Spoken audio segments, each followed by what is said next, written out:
gentlemen, boys and girls, general agents, you are listening live to not only episode number 53, but the 1 year anniversary of ATC.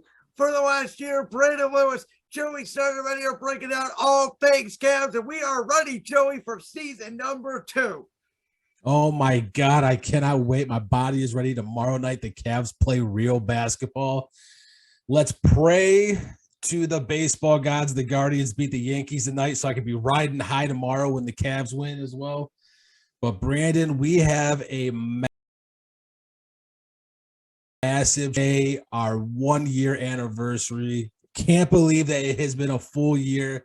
We have come so far, and we would like to thank everyone who has listened for this entire year, everyone who's listened from the beginning to people who have come along the way on this journey to year 2, starting with the Cleveland Cavaliers, our team, our hometown team, Believeland, baby, Believeland. I believe. Do you believe, Brandon? I believe, and I believe this may be a season for the ages. We're going to get into our predictions throughout this whole show, but I got to tell you, I'm feeling a lot better about the Cavs than I did 1 year ago. That's for sure.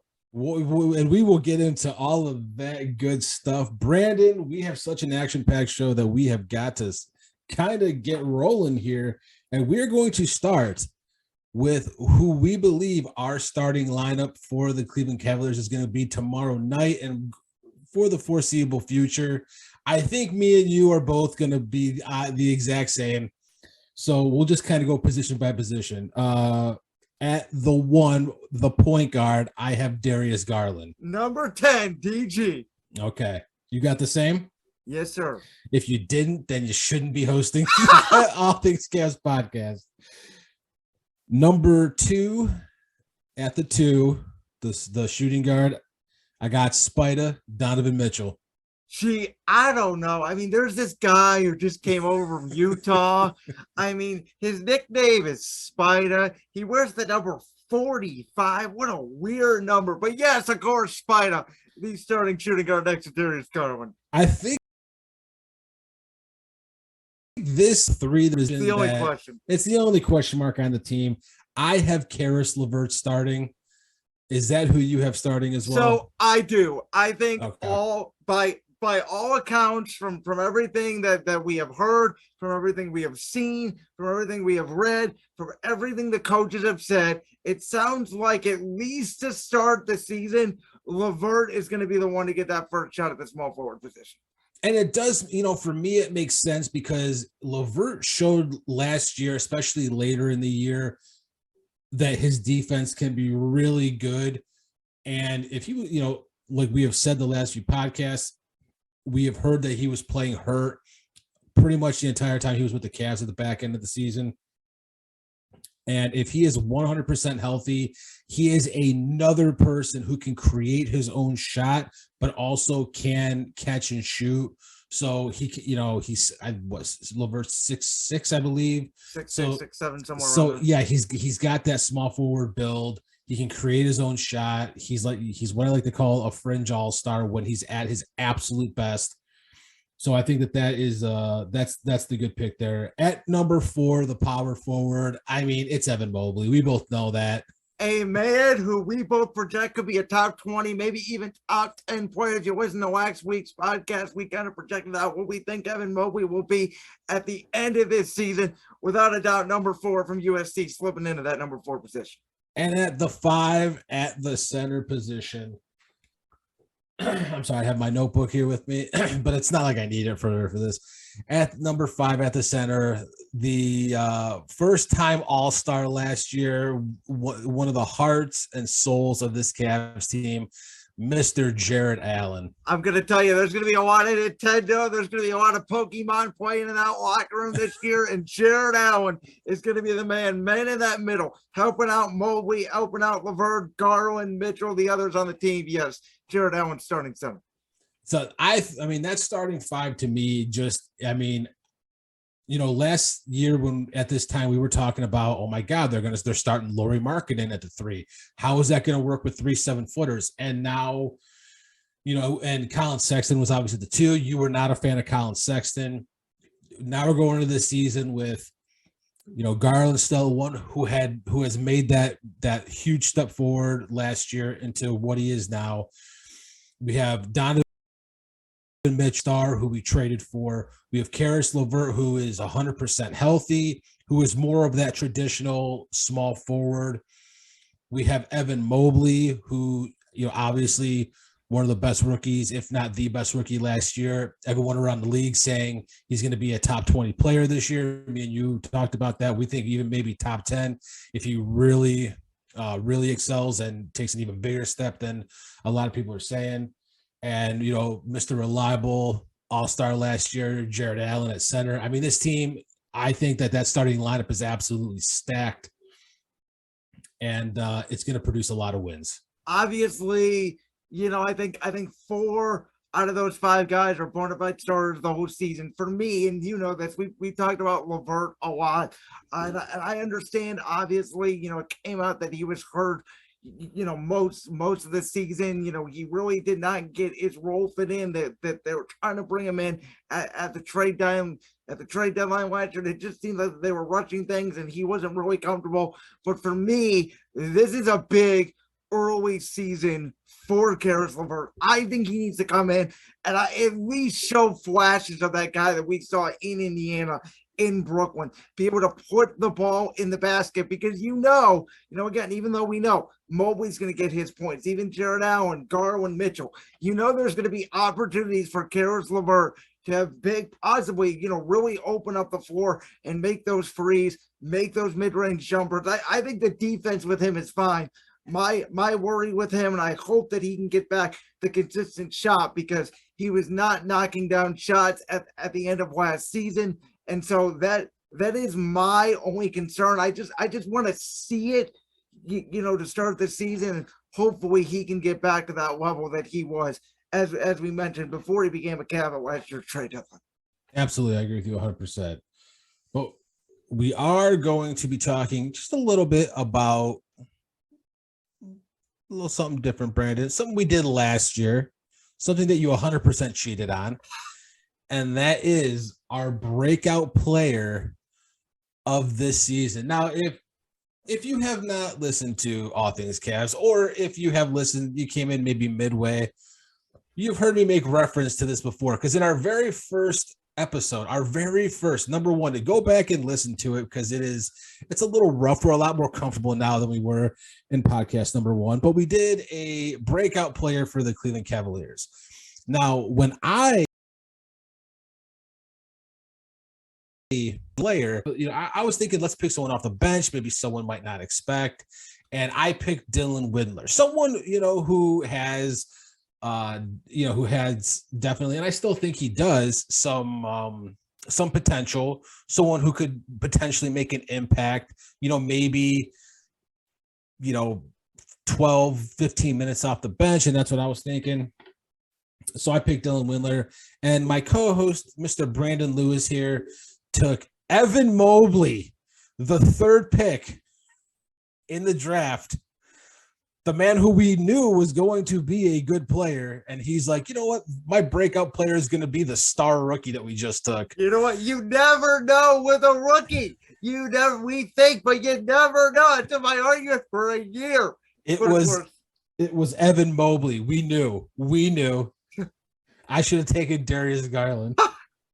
Hey, but you know what? He did kind of break out last year. He was already on his way. We knew he was going to be a star. But anyway, so this year, it cannot be a starter, and it cannot be Kevin Love because he was, but he was nominated for 6th man. He did get a vote. If it wasn't for Tyler Hero having the list the same season off the bench and winning NBA history, Kevin Love probably would have won 6th man of the year. Yeah, I agree with that 100%. But I'm going to go first here just because, and I think me and you are going to have the same player. My breakout player for this season is Isaac Okoro. Now I'm taking Okoro, and I know it's, that could be borderline as a breakout, but I think it's because his first 2 seasons, he has shown that he is a ridiculously good defender. He is a lockdown defender, but there were a lot of games we needed him last year offensively, and he did not show up. And in my mind, it cost us the game. So this year, I am picking Isaac Okoro to break out offensively to match that defense. And I think that, and you kept saying to start the season, Karis LeVert at small forward. Isaac Okoro's offense matches his defense as the season goes on, coming off of the bench. He could be the starter at some point in the season, unless Karis LeVert is absolutely lights out as well, which is not out of the realm of possibility. But my breakout player for the 2022-2023 season is Isaac Okoro. So I knew you were going to say Isaac Okoro. I knew it, which is why I did not choose Isaac Okoro as my breakout player of the year. I didn't think you were going to take Okoro. I went completely off the grid. Oh, God. Here. And in honor of the man that I chose last year for our breakout player of the year, I had to go with his brother. Wow. I am choosing Isaiah Mobley, who right now is going to start with the can charge. But I believe, and I said it when the Cavs drafted him, it's not just because he is Evan Mobley's brother. I legitimately think Isaiah Mobley can help this team. I think that eventually he is a guy that we talked about, right? The Cavs need like Clarence from the Brown and Orange Weekly. It said all offseason. The Cavs need a big 6'8" wing. That is exactly what Isaiah Mobley can bring to this team. Isaiah Mobley is a power forward. Isaiah Mobley is 6'8".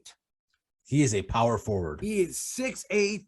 He is a wing type player, weighing 238 pounds. He can shoot the basketball. He will just bring energy, I believe, at some point in this season.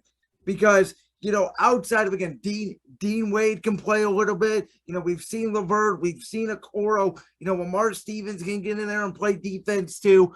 But I really believe we saw this Cavs team, and we know the NBA is a long season. Hopefully the Cavs don't get as injury ridiculed as they did last season. But I admit, I'm going a complete shot in the dark here. I think at some point this season, Isaiah Mobley is going to play. He will contribute for this team in some way or some form. That is a massive, massive swing from what you did last year. Another Mobley brother. But, wow, to take someone from the Canton Charge, say that he's going to end up on the Cavs at some point in the season and make an impact. Hey, I could be completely wrong. You are 100% completely wrong. Hey, listen, and I will point this out later. I could be completely wrong. We are going to play this back for 0 for 2 in breakout players of the year, back-to-back years. But, hey, you know what? And it's not just for the sake of it, because, listen, we all know Isaac Okoro could have a real breakout season. We all acknowledge that. But here's the thing: you weren't wrong last year. You took the third pick in the draft. You took the rookie, exactly, the 7-footer. Complete opposite. If Evan Mobley ends up having, I'm not Evan Mobley. If Isaiah Mobley ends up on the team at some point in the year and drops like 30 on a team, I will buy you I can't buy you a jersey. I will buy you whatever Cavs gear you want to wear at a game that I will also purchase for you. Because that is a absolute shot in the dark, and it could absolutely happen. Does it affect my credibility as co-host of the ATC? Possibly. But it's definitely. But you know what? We are here at Believe It Media. Who the heck would pick Isaiah Mobley? Nobody in the world. That's why I will do it. Yep. You are the only person in the history of media that will probably pick Isaiah Mobley as the breakout player for the Cavaliers this season. But if you are right, then you should probably you're going national. ATC will be a national show. Well, Joey, speaking of national, now we know obviously this class was filled with a lot of very good to great players in this draft. Obviously, the grad drafted Abaji in the first round. He was sent over to Utah in the Colin Sexton trade. Now, obviously, the Cavs made some second round picks. Isaiah Mobley made the team. A couple of those other guys seem to be European stashes. So we don't really think there's going to be a rookie of the year for the Cavs. Unless, of course, Isaiah Mobley pops completely off. But who is your rookie of the year for this year, the 2022-2023 NBA season? Okay, so there was a player I loved Agbaji. And when we did the draft special in April, I wanted Agbaji. We got Agbaji. I was really happy with it. But there was a player who I really liked, who I knew was going to be out of reach of the Cavs. He was the 6th pick in the NBA draft, drafted by the Indiana Pacers out of Arizona. He is a 6'7" small forward, and it is Benedict Mathurin from Arizona. The kid has confidence for days, and he reminds me so much of Scotty Barnes last year, where people were questioning different aspects of his game at Arizona.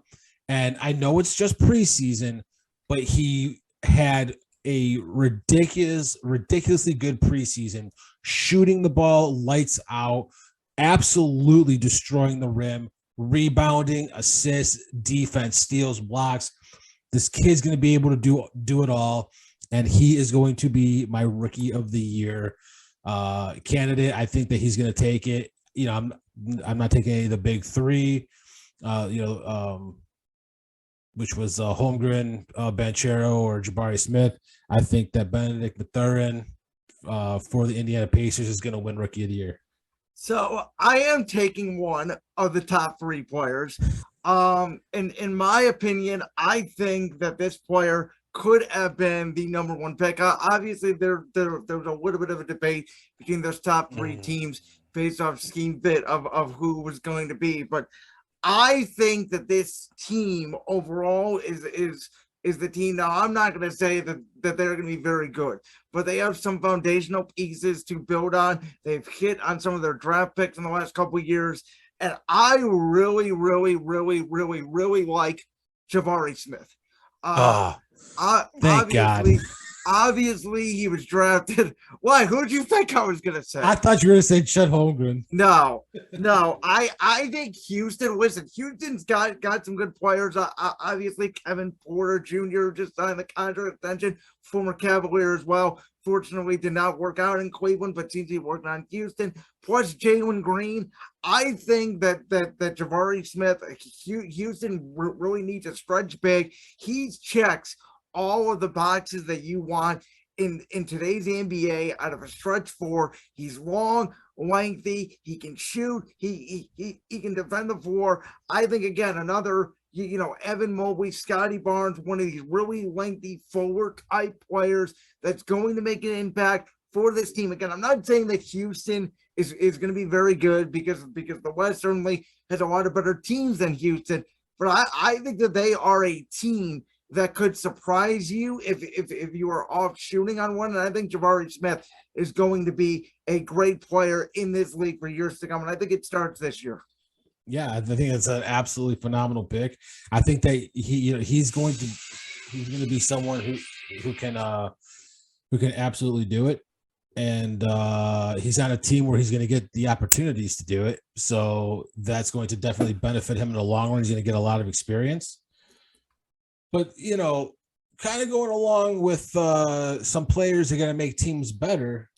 Mm-hmm.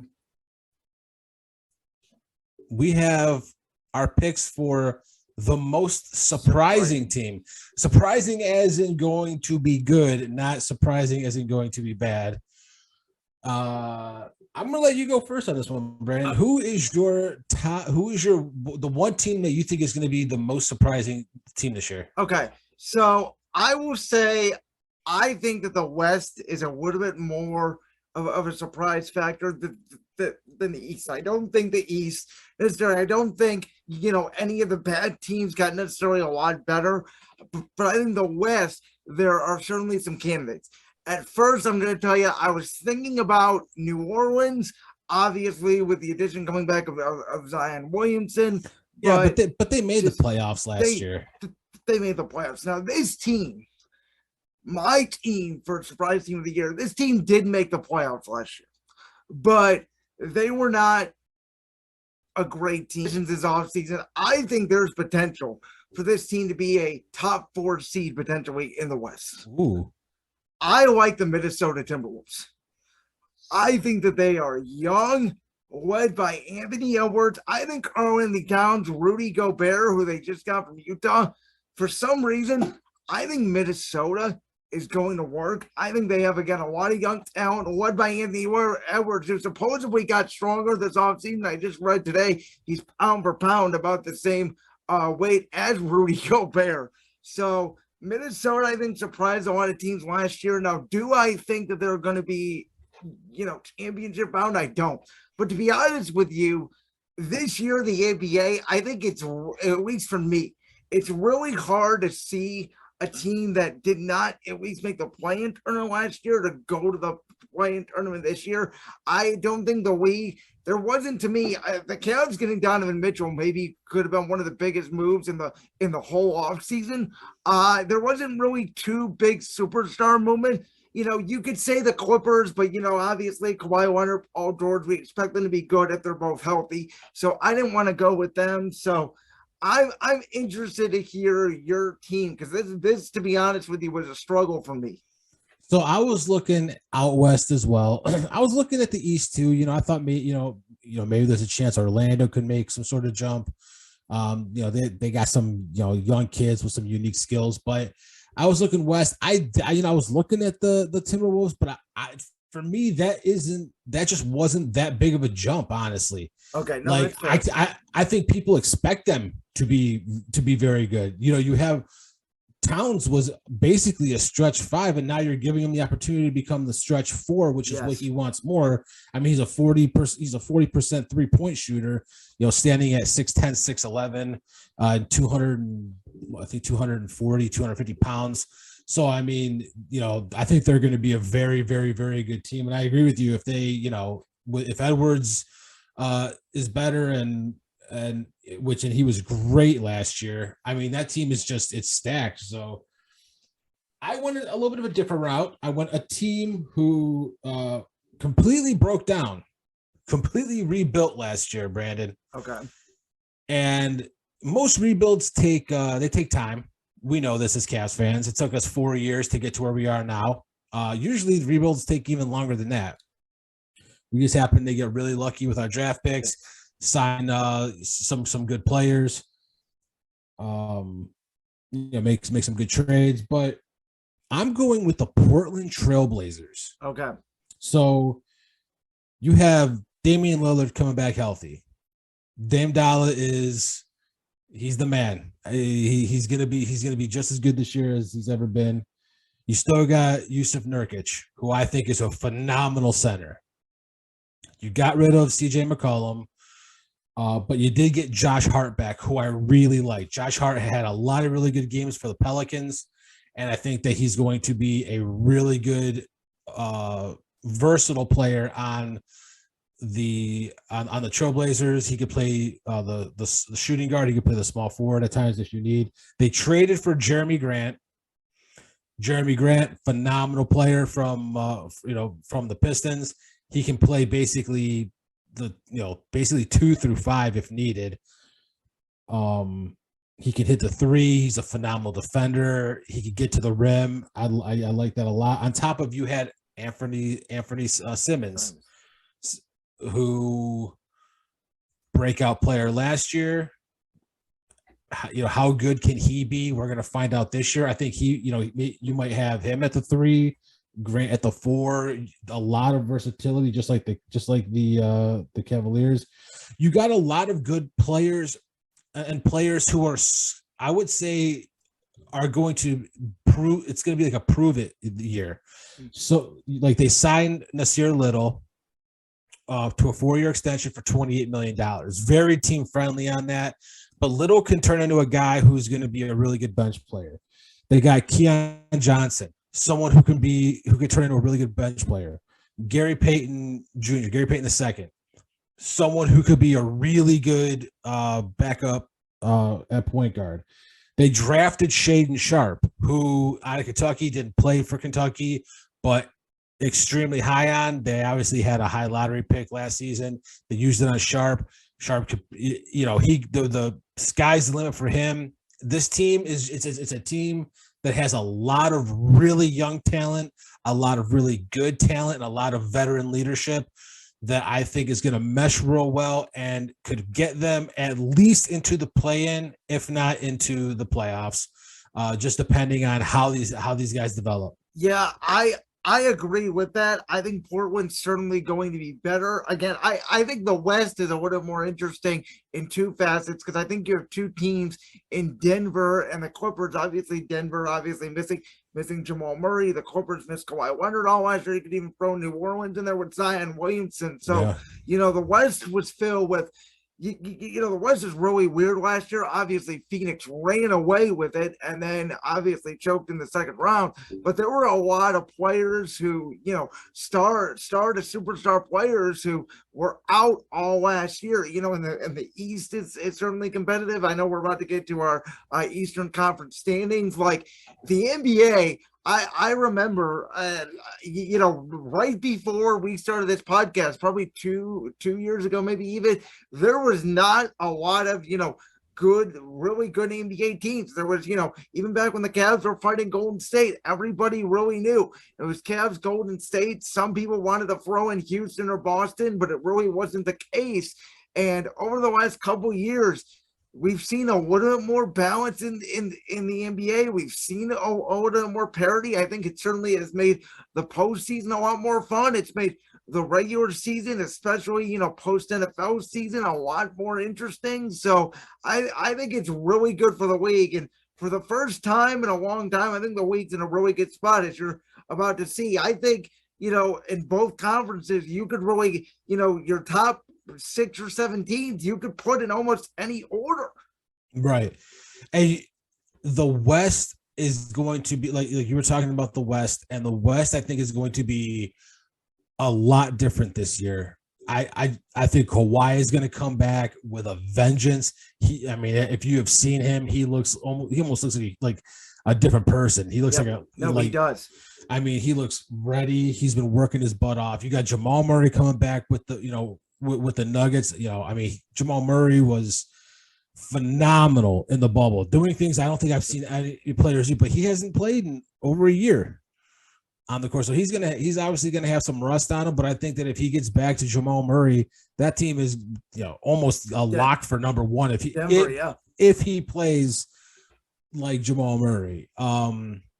Then you have other questions. Can the Lakers work together? And it's really the Wild West. What's the situation with Phoenix? Are they going to take a step back? After how they, Dallas, obviously, Luka Doncic is always in the MVP conversation every single year. So, Memphis, obviously, with their young team, is still there. So crazy. But let's stop talking about the West. Let's talk about our conference. Let's talk about the Eastern Conference standings. These are going to be our projections. So do you want me to go first, or do you want to go first on this? I think before we jump into the Eastern Conference standings, let's go what we think the Cavs record is going to be this year. That. So I went through every game this season. I looked at who they were playing, how many times they were playing them, how close they were, if they're playing back-to-backs, they're playing them like twice in a week or twice in 2 weeks. And I came up with this record for the Cleveland Cavaliers. I came up with 55-27. Okay. I think that is fair. I think that I took into account, I even put in some bad losses in there too. I put in some bad losses that maybe games that we should win. I did, and I put in a couple of games that maybe we should, that's going to be tight. Maybe we could lose. and it was just, going off of schedule, back to back, days off, stuff like that. And I came up with 55-27 is my prediction for the Cleveland Cavaliers this season. Okay, now I did not go through all 82 games. It's different. I think we kind of all play the schedule game with football, not so much basketball and baseball because there's so many games. But we ran that poll, or you did on your own personal Twitter. By the way, quick plug: follow Joey at @Goodfell_Joey on Twitter. But I think we kind of all think the count is going to be somewhere between that 51 and 50, 59-ish range. I'm going to say a number that this was the number one seed when the Cavs won the whole championship in 2016. I'm going to give the Cavs some good vibes here. I'm going 53-29. Oh, wow. Okay. You know what's going to happen? They're going to end up going 54. Yep, exactly. Right between our both our predictions. I think we're both high on the Cavs, but I don't think this isn't us being biased. This is I think that if we were biased, we'd be like, oh, they're going to win 62, 63 games. No, I told you last week, I saw some models projecting the Cavs as an 8 or some even had them as a 9 seed.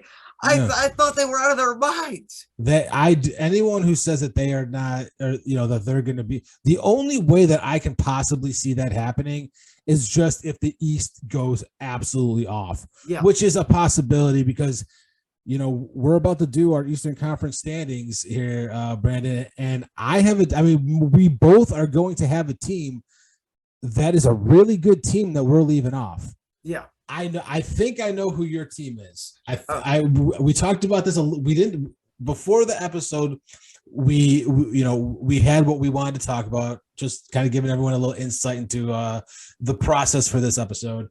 But we didn't talk about anything, any of our predictions, any of our players, anything like that. So we're kind of just guessing and going off of what we think. But I'm going to go first, Brandon, because I'm going to break your heart. I want to break your heart first. So I don't have records here. Just seems I think the number one seed in the East again is going to be the Celtics. Okay.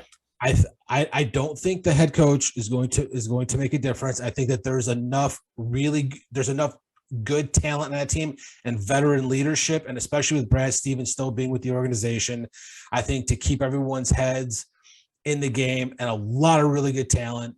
I think that they're still going to be the number one seed. I think the second seed is going to be the 76ers. Okay. I think Embiid he wills that team. Harden has worked his butt off this offseason to get into really good shape. And I think you're going to see the old James Harden. Tyrese Maxey looks absolutely phenomenal as well. And I think that they're going to be the number 2 seed. Now, number 3 might surprise you. I'm going with the Brooklyn Nets. Okay. Kyrie is 100% in. Durant is 100% in. Ben Simmons can't shoot the ball for crap. He's terrible at shooting the ball. But like Steve Nash said, he doesn't care if he ever shoots a jump shot. He can get to the rim. He's basically a walking triple-double. As anytime he wants, he just get to the rim, and he's 6'10". He's got crazy handles. He's still really young. If think of him and Durant together. I mean, Durant's 6'11", almost 7 feet.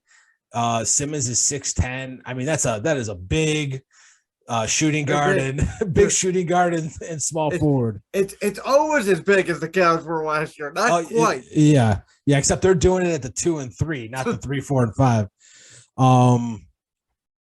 But I think they'll be the 3rd seed. The number 4 seed, I have the Cleveland Cavaliers going at number 4. Number 5 is your team other than the Cavs. I got the Milwaukee Bucks at number 5. I think that Drew Holiday is going to show his age a little bit this year. And I think that's what's going to drive them down. I can see them maybe trying to make a trade at some point during the season to maybe get a little better at the point guard. I just think that Drew Holiday is going to show a little bit of a decline, and that's going to somewhat affect the game of Middleton. And I mean, Giannis is going to always be Giannis, but Middleton is also out the first couple weeks of the season. Right. So my number 6 team is the Miami Heat. Okay, so you do think they take a little bit of a step back? I think they definitely take a little bit of a step back. I don't see if everybody plays like they were 100% or like they were their old selves, I could see the Heat being a top 4. But I think that I just don't see Oladipo getting back to ever where he was. Jimmy Butler's getting older. I still think Adebayo's a phenomenal center. I'd say top 3 in the East. I say it's him, Jared Allen and Embiid. Jimmy Butler's getting, like I said, a little bit older. Tyler Hero's going to have to take a big step forward. He was 6th man of the year last year, scoring over 20 points off the bench. But I think the Heat take a step back. Then they're the 6th seed. My number 7 seed is the Atlanta Hawks. Okay. I just cannot imagine them. I think they're going to make it. I just think that early in the season they might go through some growing pains. They might hit a wall. But DeJounte Murray is a walking triple-double, but how is he going to work with Trae Young? There's still questions surrounding John Collins. So, there's just questions there, but I think that they're going to be a really good team as well. And my number 8 team is the Toronto Raptors. Scotty Barnes coming back. I think Siakam's going to have a bounce back year. OG Anunoby, Fred VanVleet, just a very, very good team, very deep team. And I think that they're going to have a great season, which means the one team from the East that I left off, who I do not believe that is going to make the play. They might be a play-in team. I only did top 8. I didn't do if I think that they're going to, if I didn't do make play-in, but I left the Bulls off. Okay. Yep. So we agree on the top 8 for record. We do agree on the top 8. Oh, wow. Okay. All right. Our order is almost in reverse, but our top 8 is the same. Now, so I did the plan as well. I had Chicago as I believe 10, and I put Charlotte at 9. I think Charlotte a little bit, depending on the LaMelo Ball and his health. Obviously, he's going to miss the first couple weeks, but I think Chicago takes a little bit of a step back. We kind of saw it at the end of last year. They got hot, cooled off a little bit, but as I have told you, I think you could almost put arguably 2 through 6 in any order, and you could debate any single one of those teams. It really depends on how they come out. Again, Brooklyn, I have said all year is the biggest question mark. They could be an 8 seed, they could be a 1 seed. I mean, we just don't know. Ben Simmons hasn't played for 2 years. Kyrie, Kevin Durant, that whole situation. So, without further ado, it is time for my Eastern Conference standings. And we're going to start things off. Joey, you already know, I do think the Milwaukee Bucks are going to be the number 1 seed in this year's Eastern Conference. You want to be hated by all Cavs fans. Giannis Antetokounmpo is the best player in the NBA right now. Chris Middleton, I think when he comes back, I think he makes a big difference for this team. I think you saw it last year in the semifinal matchup against Boston. They severely missed Middleton. I don't think he's going to miss too much time. I think Drew Holiday does not take a step back. They have Brook Lopez, Bobby Portis as well. They are just, to me, they are regular season kings. I don't know how they're going to do in the postseason, but if you're basing it all off the regular season, I think they have another terrific year. They get to that 60 win threshold. I think 16-22, they'll be the number 1 seed in the East. Now, if you think I pissed off Cavs fans giving the number 1 seed to Milwaukee, well, I'm going to unpiss them off because I have the Cavs as the number 2 seed in the East. Wow. I think the Cavs are going to be hungry. And again, I think this year they could not have gotten bit more by the injury bug as they did last year. If they get bit by the injury bug again, then it's just bad luck. But I think when you add a phenomenal player like Donovan Mitchell to that basketball team, you include that Evan Mobley is going to develop to, we think, a top 20, maybe even top 10 NBA player. You add what we think Okoro is going to do. You add what we think LeVert is going to do. To me, I've said it. I think the Cavs are one of the deepest, if not the deepest team in the NBA. I think they actually do match up well with Milwaukee. So I could even see the Cavs really giving them a fight towards the end for that number 1 seed. I have the Cavs as the 2 seed. Love it. Now, number 3, I'm gonna go with the Miami Heat. Ooh. This is another regular season pick, if you will. I don't love them in the postseason, but I think Eric Spoelstra is a top 3 coach in the NBA still. I think Jimmy Butler, he still plays great for all 82 games. I agree with you. Bam Adebayo is still a top 3 center in the East. I think Tyler Hero does Tyler Hero things. I think Victor Oladipo, once they got back, we saw Oladipo have okay games in the regular season, struggled in the postseason, but I think with a full off season, getting him back, I think Miami is just one of those teams that's gritty, they're tough, they're physical, they're going to wear you down. They will get the 3 seed, though I think it'll be close. Is this the upside down? Because I feel like every pick you picking the Heat to go higher and me picking them lower is the opposite of how we usually are. But continue. I love it. Number 4, I got the Philadelphia 76ers. Okay. I think now Tyrese Maxey is their second best player, but behind Joel Embiid, I don't trust James Harden. I think James can have some spectacular nights. I don't think he's as good as he used to be. Tobias Harris, I like as well, but he's inconsistent every night. In Philly, man, Joel Embiid just worries me. Joel Embiid is such a great player, but I just cannot trust Joel Embiid to be healthy enough for them to be in that position for the number 1 seed. I don't really trust Doc Rivers' coaching in big spots against the likes of JB Bickerstaff, against Eric Spoelstra, against Bulldozer in Milwaukee. So I will give Philly the 4, though again, I think Philly could certainly be up there. Now, number 5, I'm going to give it to the Boston Celtics. I agree with you. The talent is there, but I disagree with you. I think the coaching is a big deal.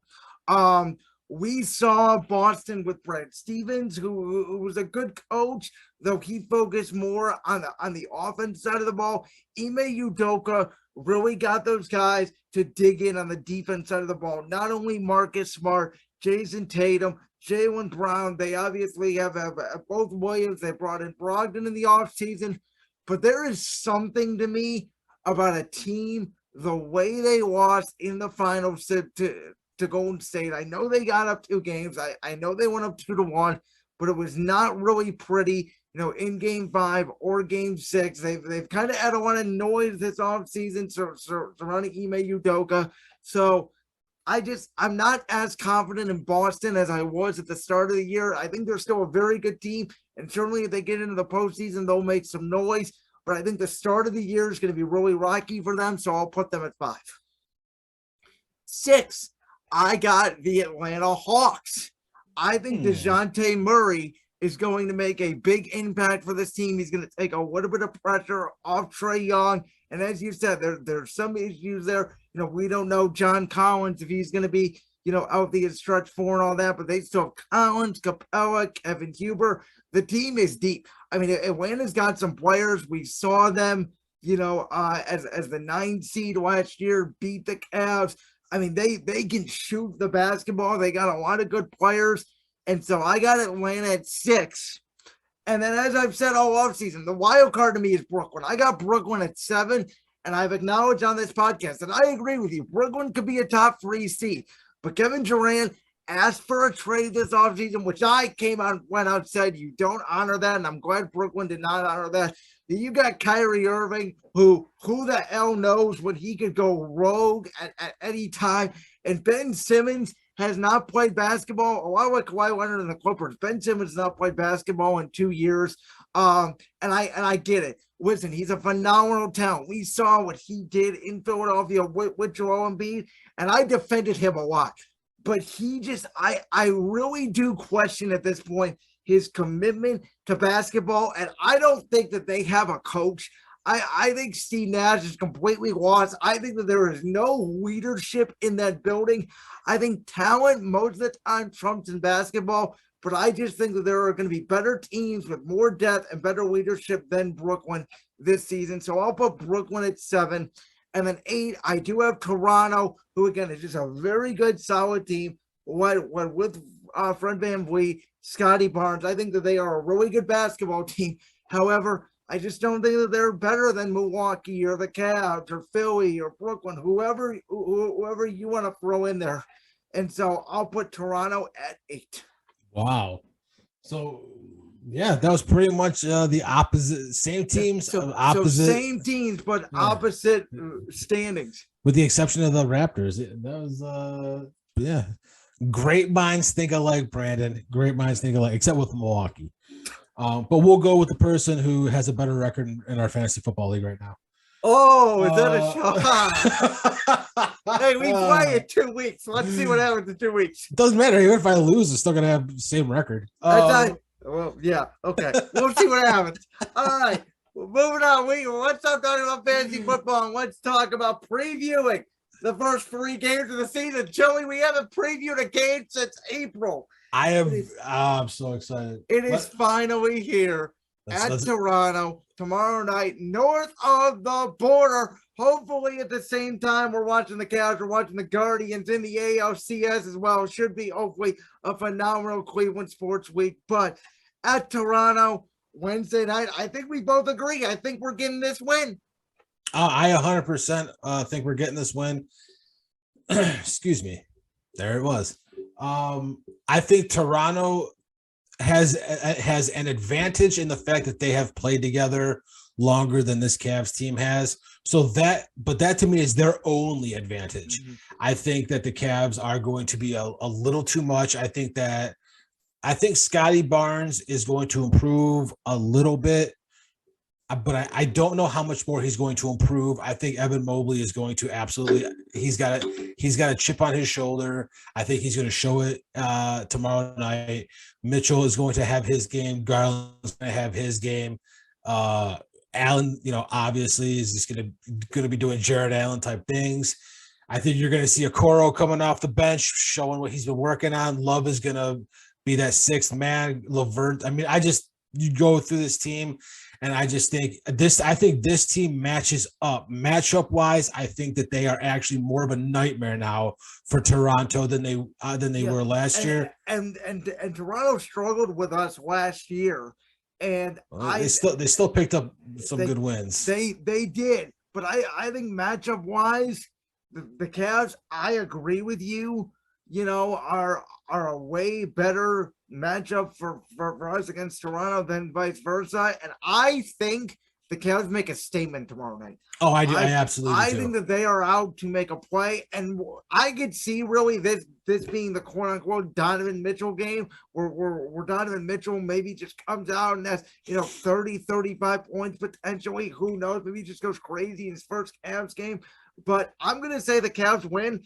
I'm not going to go too crazy, but I think a double-digit victory is in the realm of possibilities. 10, 11 points. I think the Cavs make a statement tomorrow night. I'm going to say they win by 13. Okay, I think fair.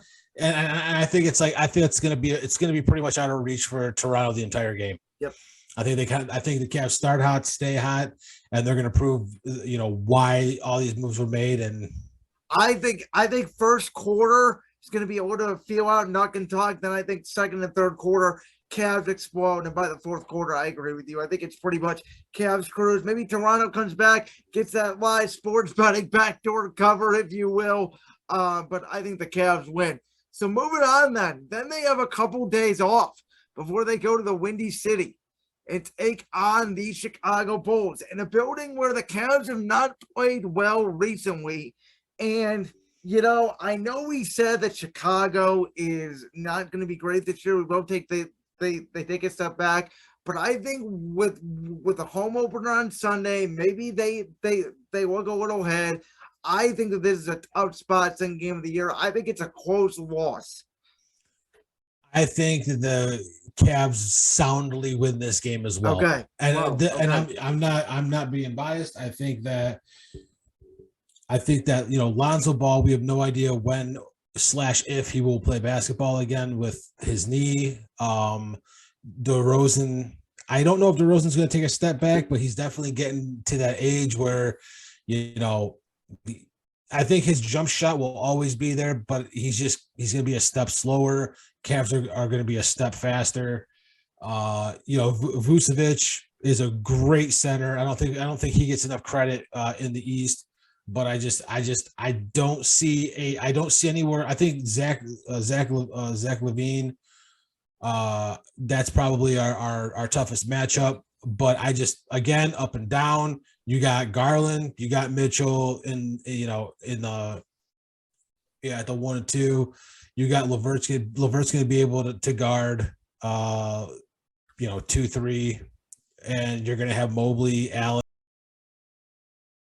defend. Chicago, a couple good players. I just don't see them overtaking the Cavs. I think the Cavs are going to really be, I think after they're going to take that win in Toronto, and I think that they're going to know who they are after that game. They're going to just go put a beat down on the Bulls. I think they're going to put an absolute beat down on the Wizards. I think Bradley Beal's probably going to have a monster game. But the Cavs are just going to absolutely I think they're going to blow the Wizards out at home, and I think the Cavs are going to start the season 3-0, and there's nothing any other team can do about it. They are that good. I believe in them that much. These first 3 games, 2 on the road, 1 at home. Then Cavs got a really tough schedule a little bit after that, but I think the Cavs are taking these first 3 games, and it would be very hard to change my mind on that. Yeah, I agree. I have no idea why I marked down Charlotte. My apologies on that. So yeah, no, I do agree though that the Cavs do knock off Washington. I don't think Washington is very good. I think the Cavs come on again. I do think that the Chicago game is going to be a little bit tougher than you think. I think it might be a little bit of a look turn towards the home opener. And then I think on Sunday they come on, they absolutely bash Washington. And the Cavs, nonetheless, they could very well be 3-0. I think the schedule really does play in their favor here early in the season. Hopefully we come back next week and they start off 3-0, but we will see, that's for sure. But the nice thing is we get to make the predictions and then come back and talk about it next week, yes. Brandon. For the first time since, the playing tournament next week, we actually, for the first time in probably about 6 months, I literally have a notepad. I know you have a physical notepad. I had on my computer literal, actual topics. It felt good to not just be like, hey, this is what Isaac Gore is going to do. This is what Gareth Levert. Okay, let's roll. Boys, we are ready to roll. Starting tomorrow night, we are taking on the Toronto Raptors. Tip time is at 7:30, and as always, you guys already know, go Guards for the land. And of course, as you guys obviously are listening to this, probably Game 5 is going on. Hopefully the Cleveland Guardians get that win. And Joey, we will be back here next week talking all things Cavs, and the city of Cleveland's on fire right now. Oh, it's bedlam here right now, Brandon. I need a really good one right now. Let them have it. No.